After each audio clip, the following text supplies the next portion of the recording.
Hey, it's Alan, and I just wanted to let you know that you can now listen to the ongoing history of new music early and ad-free on Amazon Music, included with Prime. Hey, it's Alan Cross, and this summer we thought we would do something special with the Ongoing History podcast and give you, our fantastic audience, a bonus episode every Sunday from now through Labor Day.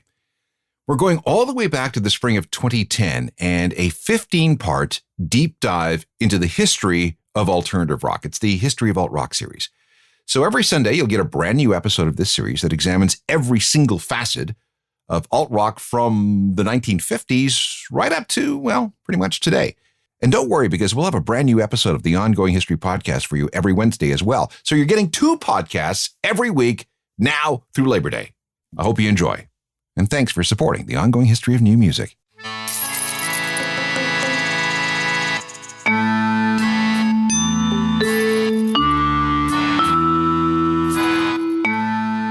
Once upon a time, all music was made mechanically. Something had to be hit with a hand or a stick, or maybe strummed or plucked, or air had to be forced over a reed or through a valve. Then along came electricity. It took a while, but electricity was tamed so that it could not only power new forms of musical instruments, but the energy itself could be made musical. By the beginning of the 1980s, the people of planet Earth were most pleased by what they had accomplished. But in the background, some people knew that there was still much more work to be done. They began asking, what if anything could be made into music? Others still mused, what if we could take existing music, chop it up, and reassemble it into something brand new? Some used the old ways, chopping up these sounds mechanically using proven machinery like turntables and tape machines. But others learned to use new inventions called computers and samplers. And so it came to pass that all through the 1980s, people began to experiment with electricity and these new machines. And by the time the decade ended, there was plenty of new and interesting music to go around. Music was being made by machines, orchestrated by computers, and programmed by punks. And things would never be the same ever again. This is the Complete History of Alt Rock, Chapter 10. This is the Ongoing History of New Music podcast with Alan Cross. Welcome again, I'm Alan Cross, and this is Chapter 10 in a series called The Complete History of Alt Rock, a very broad overview of how modern rock came to be. If the alt rock sounds of the 1970s was guitars played by punks, the alt rock sound of the 1980s was the synthesizer played by people inspired by punks. And once they found what they could do with the synth, they found other toys to play with. And the results were pretty radical. But wait a second, I'm getting ahead of things. To properly understand what happened in the 1980s, we have to go back to the 1800s. Let me start. In 1899, the world was introduced to a device called the singing arc. A physicist named William Duddell discovered that the coil and capacitor of a common carbon arc lamp gave off a sound. After a few experiments, Duddell was able to control the oscillations in the circuit with a keyboard, altering its pitch. And the singing arc, which is what he called this thing, became the first purely electronic musical instrument. Then, 20 years later, a Soviet physicist named Leon Theremin invented an electronic musical instrument that could be played without being touched. Coils inside the box gave off an electrical field. Waving your hand through that invisible field produced a tone. Waving your other hand in a different spot changed the pitch of that tone. And done right, it sounds like a warbling female opera singer, like the theme in the sci-fi classic film The Day the Earth Stood Still.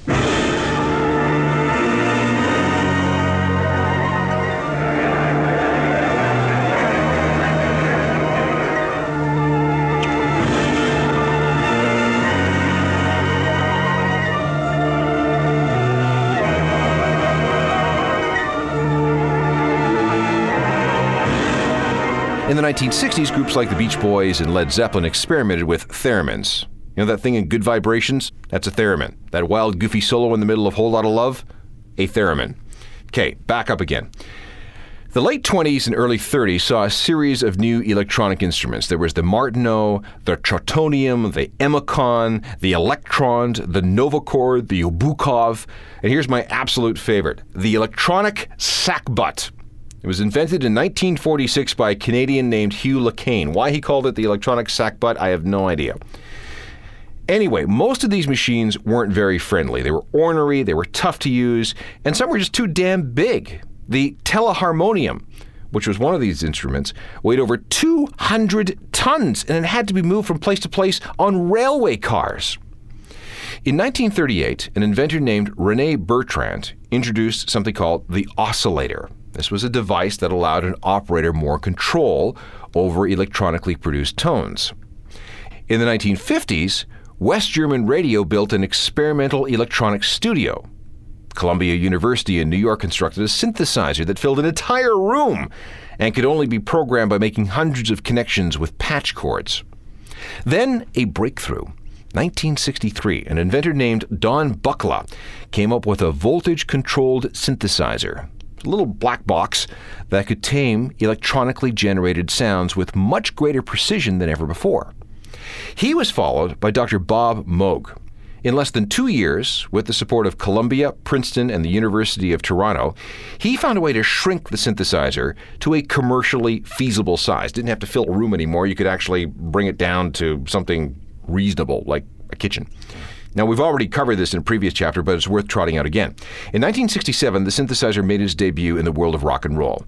It was a quick 20-second solo in a song by the Monkees called Star Collector.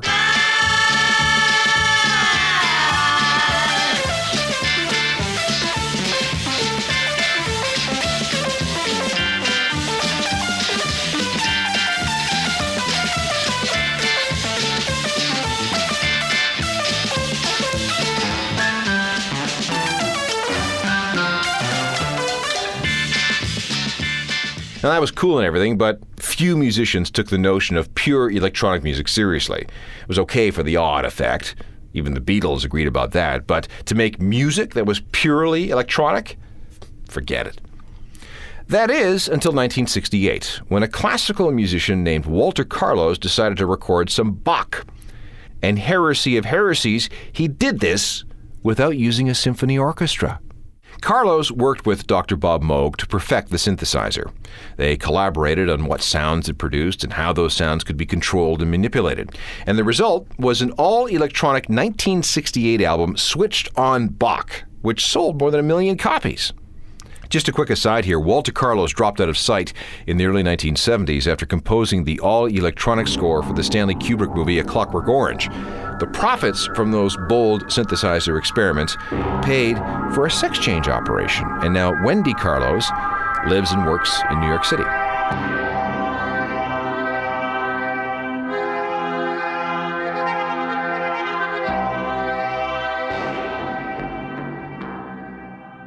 January 24th, 1970. Very important date. That's when Dr. Moog introduced the Mini Moog, or as people came to pronounce it, the Mini Moog. It was small, it was portable, it was powerful, and most of all, at $1,200, reasonably cheap. And within 3 years, 300 Mini Moogs were being sold every month. For the first time, rock musicians had the option to move beyond guitars, pianos, and drums.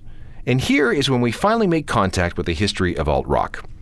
Thanks to that electronic studio built by West German Radio, German musicians had already been exposed to almost 20 years of electronic sounds by the turn of the 1970s.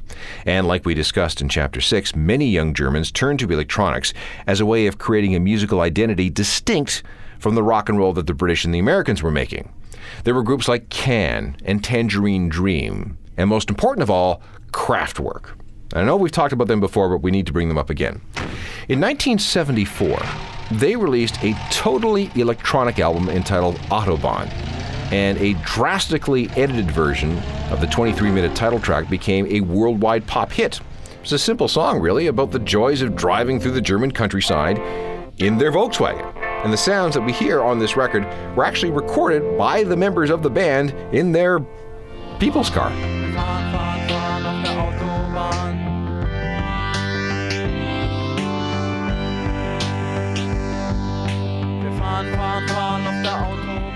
Again, I have to emphasize that the influence of Kraftwerk cannot be underestimated.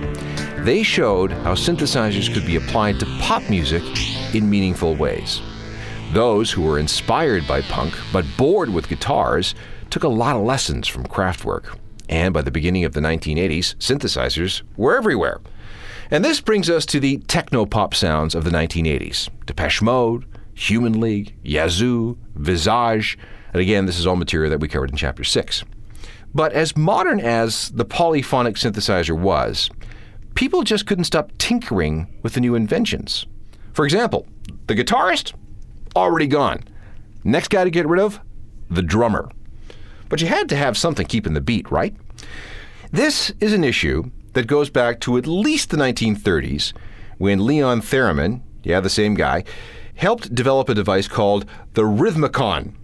It was pretty cool, but take it from me, it was just way too complicated. It was followed by a series of rhythm machines, pre-programmed to play standard beats. You had your waltz, the tango, the foxtrot, that kind of thing. Then came machines that operated with tape loops, featuring recordings of real drums. You fiddled with the controls to change how those tape loops played back. By the end of the 1950s, beatboxes were put into organs. If you know of anyone with one of those old Electones made by Yamaha or those hulking things made by Wurlitzer, you know exactly what I'm talking about when I say beatboxes. In the 60s and 70s, rhythm machines evolved into drum machines. Companies like Roland and Multivox and Bentley started selling devices which were actually pretty cool.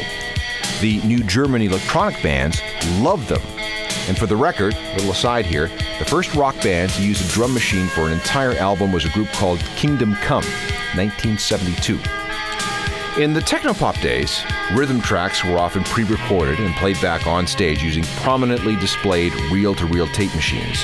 You can see one in some early Depeche Mode videos. Orchestral Maneuvers in the Dark called their tape machine Winston. Others used the machines themselves on stage. The Echo in Echo and the Bunnymen was actually a drum machine. The Sisters of Mercy toured with a box they called Dr. Avalanche because it kept crashing. Anyway, give it a listen.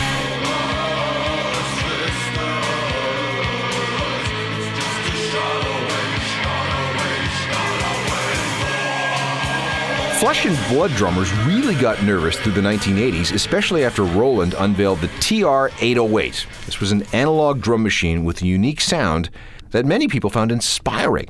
Check it out. I know you've heard some of these sounds.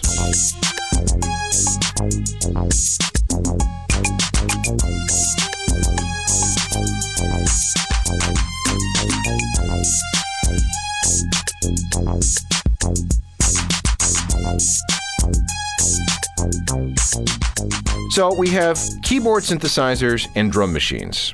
The final big technological development was the sequencer, a device that could tell other devices what to do and when.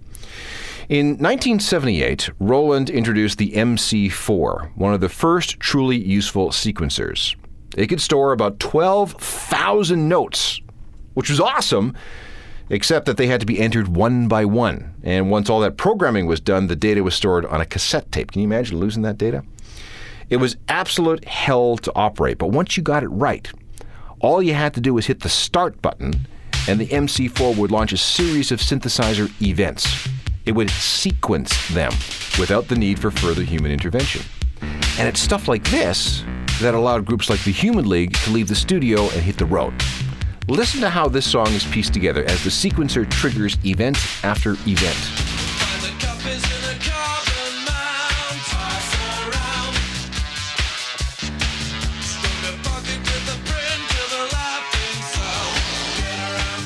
The next step was finding a way for all these different keyboards and drum machines and sequencers to talk to each other. To do that, they needed a common language, an industry standard, so all the machines from one manufacturer could talk to all the other machines from any other manufacturer. And in June of 1983, we got it. Musical Instrument Digital Interface, or MIDI for short. And this meant that any MIDI-equipped synthesizer could now talk to any MIDI drum machine or any MIDI sequencer. It was now easy for a single musician to appear on stage and sound like an entire orchestra. But if you had the cash, you could go even bigger. An Australian company came up with something they called the Fairlight Computer Musical Instrument. It could synthesize sounds, sequence events, and this is a biggie, sample sounds digitally. For the very first time, you could record, isolate, and manipulate any sound you wanted. That's what a sample is. You take a sound bit from someplace, you mess with it, and then you use it in a completely new way. In the case of the Fairlight, the samples appeared as waveforms that appeared on a black and white monitor, which could then be manipulated using a light pen. It was all so futuristic. Now, naturally, the only people who could really afford these things, which sold for $30,000 and up, were high-end recording studios. But once these guys got their hands on these Fairlight instruments, the stuff they could do.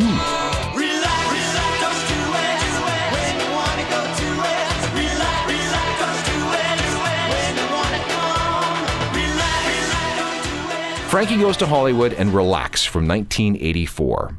The sounds on that song would have never been possible without using this new device called a Fairlight. For example, every time we hear the snare drum on Relax, we're hearing a sample. The original sound comes from a Led Zeppelin record. In the studio, when the drummer hit the snare, it triggered the sample of the Zepp drum in the Fairlight, which had already been manipulated slightly into something new, and that's what you got on the record.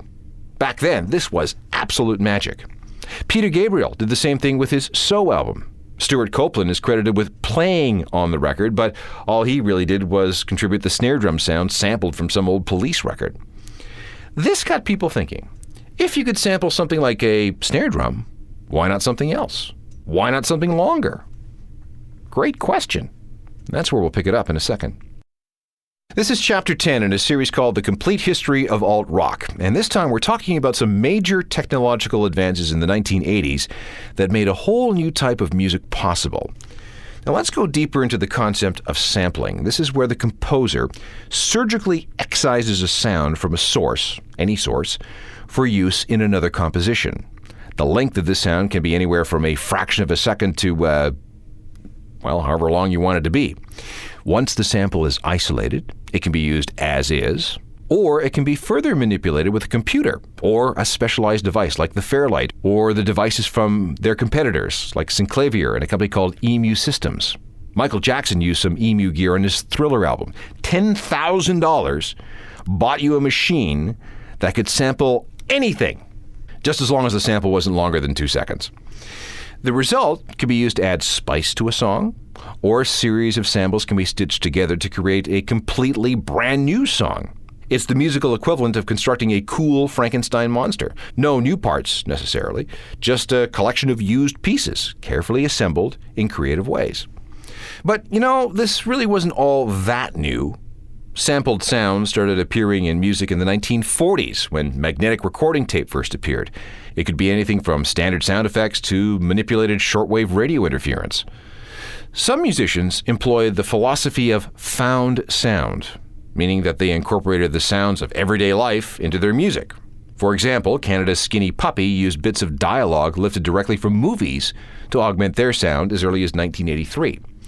But the big commercial breakthrough came in 1985 when Big Audio Dynamite released this song. All the music was new, but for added effect, Mick Jones dubbed in some dialogue from a 1970 film called Performance. This was really radical stuff for the day, and E = MC squared became the first worldwide rock and roll hit to feature sampling. Straight thoughts, faded dread, placed upon the screen instead. She's my flame too hot to hold, had to settle for a cold. Burglars, Greek god, go discovery. That's what became of Mick Jones after he was kicked out of The Clash. His group was called Big Audio Dynamite, and that was a massive hit single in 1985 and 86 called E = MC squared. And honestly, it wasn't so much the song that attracted everyone's attention, but the way it was made using samples. More people wanted to make music like this, but who could afford all those hours in expensive recording studios? But just like any other technology, there was always a way to make it more powerful, smaller, and cheaper. And the big breakthrough came from a Japanese company called Akai, who released the S900 in 1986. This little sampler had enough memory to store a 12-second sample, and it only cost $1,000. By 1988, Akai was selling the S1000. It was 100 times more powerful than the original $30,000 Fairlight and 1/10 the price. With that kind of memory and that kind of processing power available, you could do stuff like, Pump up the volume. well, like this. Pump up the volume. Pump up the volume. Pump up the volume. Dance, dance.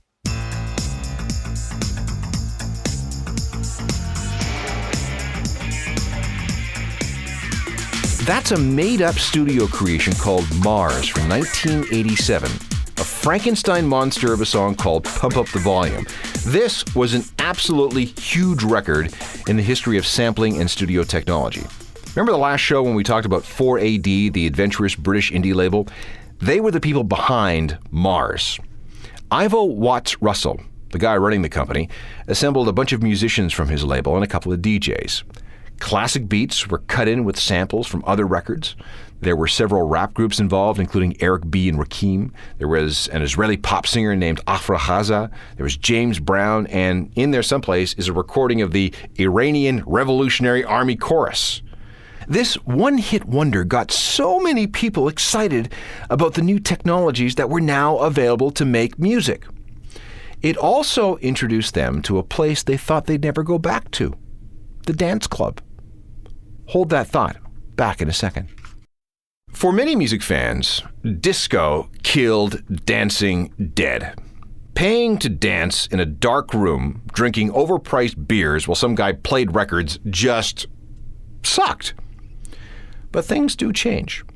In Chapter 9, we looked at New Order's Blue Monday, a record that bridged that gap between cool indie music and dance music. It helped make dancing cool again. And as memories of disco faded, the idea of dancing in a club didn't really seem so bad after all, especially since there were some really cool records to be heard in those clubs. Now, of course, New Order was all about 12-inch remixes after Blue Monday. And so was Depeche Mode, and The Cure, and The Human League, and Simple Minds, and The Cult, and Killing Joke, and Erasure, and Psychedelic Furs, and Madness. They all got into the 12-inch business. So did bands like ZZ Top, which was a bad idea, but that's a completely other story. Tied to all this was the resurrection of the DJ and what became club culture of the 1980s. Here's how it happened. When disco was happening in the clubs back in the 70s, rap and hip-hop was being born on the streets of New York. Quick-handed DJs grabbed beats off records while MCs rapped their own rhymes over top. MCs and DJs competed against each other to see who had the fattest beats and the dopest rhymes. This is the culture that gave us Run DMC and Grandmaster Flash. Now today we would call this turntablism, chopping records into sounds that are then manipulated into something totally new. Some DJs became so good that in their hands, turntables and mixers were genuine musical instruments that were used to create brand new music out of a series of, well, spare parts, without having to spend $30,000 on a Fairlight machine. It was inevitable that these manual techniques of chopping up sounds for recycling into new compositions would end up being used in the studio, especially after the introduction of the sampler. See, hip-hop lives in a world of sound, not just in a world of music. And because those sounds can come from anywhere, the sonic possibilities of hip-hop were much different, and often much broader than rock music. So in this sense, hip-hop is very much like those early avant-garde electronic composers. Playing notes wasn't important as finding ways to play sounds. In 1982, a New York DJ and MC named Africa Bambaataa released a track called Planet Rock. And this one song became ground zero, the source of everything from house and electro to garage and Miami bass. It also had a huge, huge effect on the future of what became known as hip-hop. Here's a bit of the song. And note the sample from Kraftwerk's Trans-Europe Express. Everybody keep rocking and clocking and shocking and rocking. Go house. Everybody say rocking, don't stop it.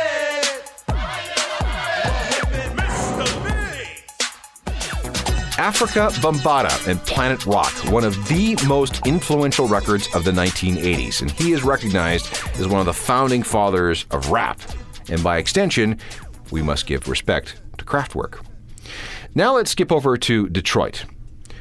Generally speaking, techno is percussion-based electronic dance music stripped down to the point where bass lines and drum beats rule.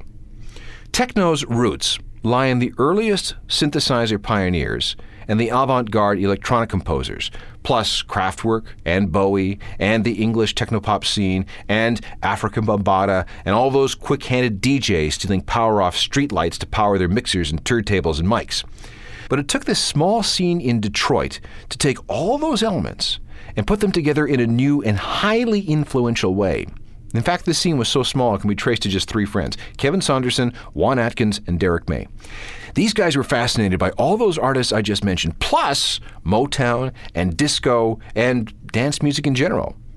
Their mission became to make funky dance music using cheap synthesizers.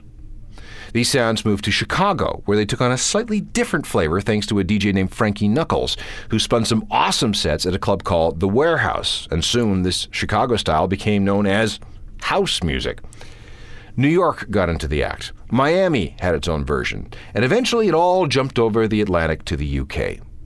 This brings us to year 0 in the whole history of what we now call electronica. In 1988, Detroit techno, Chicago house, and the dance scene of New York were all embraced by English music fans.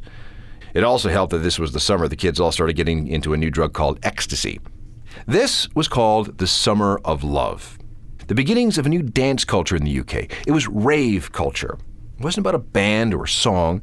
It was about the DJ, the often anonymous guy or woman, up in the booth, making the mixes and making the people dance. He was the performer. He was the star.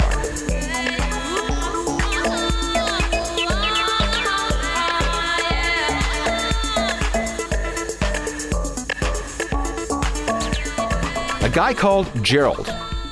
That's the name he went by. His real name was Gerald Simpson, and he was a DJ from Manchester who often manned the turntables at the Hacienda, the infamous club owned by New Order and Factory Records. Now this place, if you haven't heard the story before, was a miserable failure at first. But once UK club culture hit, it was the center of the universe, until the drugs and the gangs and the debt killed it off. But that's a whole show unto itself. Anyway, over the next few years, British club culture split into many different distinct scenes. There was acid and tribal and hardbag and Balearic, trance, drums and bass and jungle and a bunch of others. The UK scene got so big that by 1994, the government tried to ban raves with a law called the Criminal Justice and Public Order Act. Okay, fine, but what does all this music have to do with our history of alt-rock? Well, a lot actually, especially if you're a fan of the British music of the 1990s. That will come up in Chapter 12. But first, we need to discuss Chapter 11. Let's summarize where we are after 10 chapters of this series called The Complete History of Alt-Rock. It's the very end of the 1980s. If you're in North America and into non-mainstream rock, you're into bands like REM and Sonic Youth and hardcore punk and the cooler technopop bands from the UK. You spend a lot of time in small, dark clubs or in record stores flipping through the stuff that Walmart doesn't stock. If you're in the UK, you're either whacked out of your mind on ecstasy and going to raves every chance you get, or you're scouring through the NME and the Melody Maker for the coolest new bands on tiny indie labels. But whatever you're doing, you're pretty much off the radar when it comes to the mainstream. You're living in this parallel universe, a petri dish with a lot of people who share your views and sensibilities and tolerances for music. You want nothing to do with hair metal or classic rock or New Kids on the Block or anything on Top 40 radio. You know good music, and you're happy to keep it all to yourself and your friends. That's about to change, and change big. Next time on Chapter 11, it's the rise of the alternative nation. Technical productions by Rob Johnston. I'm Alan Cross. You've been listening to the Ongoing History of New Music podcast with Alan Cross. Subscribe to the podcast through iTunes, Google Play, Stitcher, Spotify, and everywhere you find your favorite podcasts.